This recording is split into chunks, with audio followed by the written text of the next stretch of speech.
How to remove location from Instagram post. Hey everyone, welcome back to our channel. In this video I'm going to guide you through the steps on how you can remove your location from Instagram post, so make sure to watch the video till the end. So if you want to basically remove your location from Instagram post, you can open up the Instagram application here. The issue here is quite simple.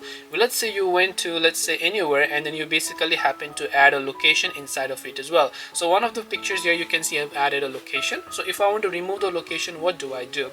Well, you just tap the three dots option, and then you will set this type of interface where you have to just tap the edit button.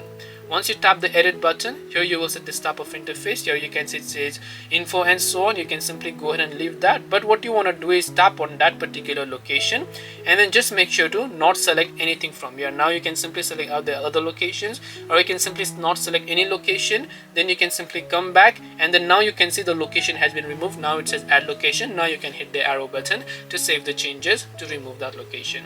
This way you can remove location from Instagram post. Hope this video was helpful. If you have any questions, feel free to leave them down. Thank you for watching, and see you in the next video.